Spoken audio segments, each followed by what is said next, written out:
आप सभी के आज मैं सवालों के जवाब दूंगा। तो पहला सवाल, गुरु मंत्र लेने के लिए क्या करना होगा?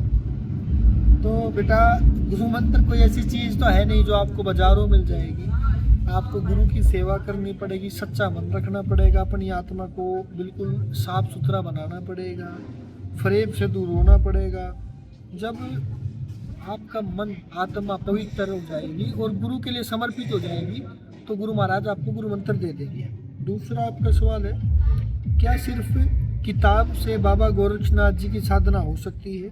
नहीं, किताब से ज्ञान जरूर मिल जाएगा आपको, पर जो अनुभव गुरु देगा, क्या वो अनुभव आपको मिल जाएगा किताब में? किताब रास्ता दिखा सकती है, पर रास्ते पे चलना कैसे वो केवल गुरु बताएगा आपको। और गुरु की जरूरत ऐसा समझो कि गुरु की जो जरूरत है वो गलतियों को सुधारने के लिए होती है। किताब में देख के तो आप गलतियाँ कर सकते हो, पर उन गलतियों को सुधारना गुरु का काम है।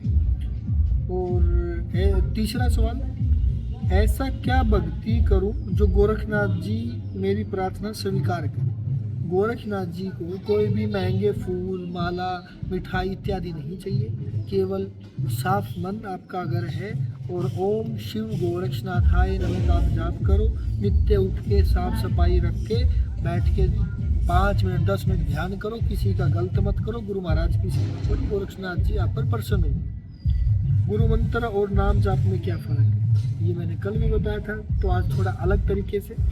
नाम जाप कुछ ऐसा समझो जैसे एक नदी, ठीक है, जो सबको बहा ले जाती है, और गुरु मंत्र उस नदी में बैठी हुई एक नाव, बहुत बड़ी नाव, जिसमें बैठ के आप आसानी से तर जाते हैं। तो ये सिंपल सा गुरु मंत्र का और नाम जाप का फर्क है। आप समझ ही गए होंगे मेरा मतलब। नाम जाप एक नदी के भाव की तरह है जो सबको बहा ले जाती है, और गुरु मंत्र उस नदी के बीच में एक बड़ी शानदार नाव जैसा है जो आपको उस नाव में बैठा के आपको ले जाएगा। और आपका अगला सवाल है, नाम जाप से जल्दी फल मिलता है या गुरु मंत्र?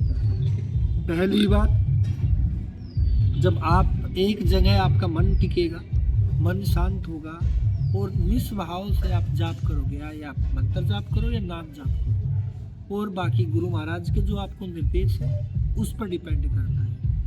बाकी आपका जब मन साफ नहीं है तो आप किसी का भी जाप करो, कोई फर्क नहीं पड़ता। गृहस्थ लोग जनेऊ पहन सकते हैं? हाँ, बिल्कुल पहन सकते हैं। गृहस्थ लोग जनेऊ पहन सकते हैं अगर गुरु महाराज चाहे और आप उस लायक हो तो।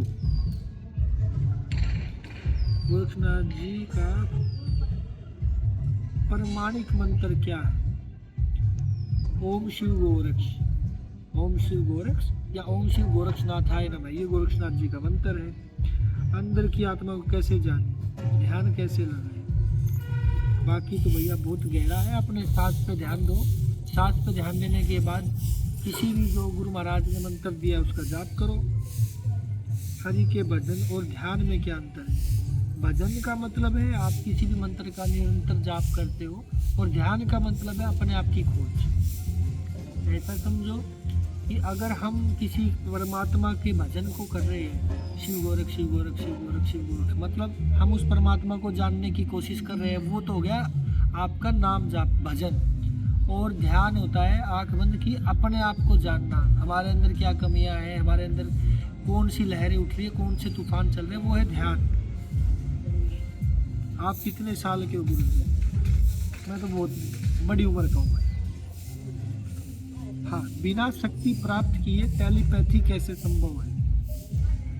आपके कनेक्शन के ऊपर डिपेंड करता है कि आपकी माइंड पावर क्या है। टेलीपैथी का मतलब है अपनी बात, मन की बात दूसरे के मन में पहुंचाना, या दूसरे के मन की बात अपने आप जान लेना।